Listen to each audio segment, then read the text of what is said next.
first. Then a student at the University of New Hampshire was told he couldn't fly an American flag outside his dorm window because it violated the school's safety policy. Now, a Pennsylvania firefighter has been suspended without pay for this tiny sticker on his firehouse locker, which violates a recent order from the town's commissioner. Joining us now, Stacy Landrum, president of the Chester, Pennsylvania Firefighters Union, and John Barbato, captain at the fire station and vice president of the Chester Firefighters Union. Good morning to you, gentlemen. Good morning.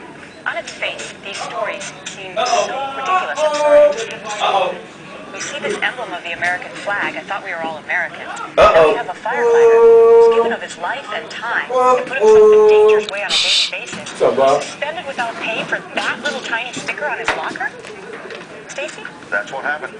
That's what happened. How? It's, excuse me? How? Well, it all started with a firefighter who put a racial cartoon on his locker, and the commissioner took it down, had words with him, and the next thing that happened, the commissioner came out with this blanket policy that banned any decorations, any stickers at all from being on the outside of the locker. All right, Captain. Wow. So, Captain, you're not gonna take this. You're fighting this. What do you plan on doing? The word got out, and it spread across the country, and we've been receiving phone calls of support.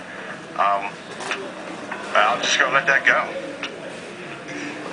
Well, if we don't reach a negotiated settlement today with the commissioner, which I have all the confidence in the world that we will reach a negotiated settlement, but if we don't, we're prepared to pursue it through the grievance process to binding arbitration.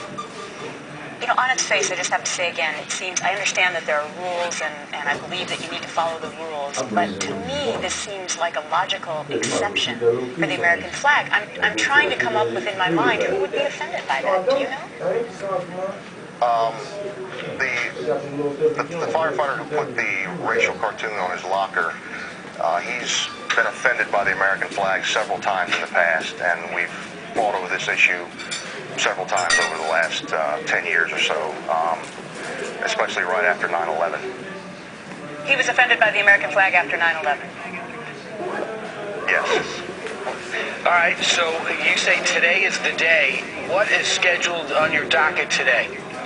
We're meeting with the commissioner and firefighter Kraft at 10 o'clock today to hopefully resolve the issue and have a negotiated settlement for an exception for the American flag at a minimum, and back pay and reinstatement for firefighter Kraft. Guys, does this seem to you like a political correct kind of situation where we seem to report on these stories on a daily basis, where one person complains, and before you know it, an entire policy that's been in place, by the way, this American flag was on his locker for 20 years, that before you know it, everyone has to acquiesce to a different rule or a different standard as a result? Captain? Yeah, I think it's lazy management. I think they could have put a little more time and effort into drawing up this directive. Stacy Landrum. Deal with the individuals. Right, you know, they should be case by case. Captain John Barbato, thanks so much. Stacy Landrum, good job. And we'll look forward to seeing what happens today at 10 o'clock. Thanks again. Thank you. Go Phillies. Yeah. Okay, sorry, Dodger fans. Maybe they're not up yet. All right, you got that in there. Well...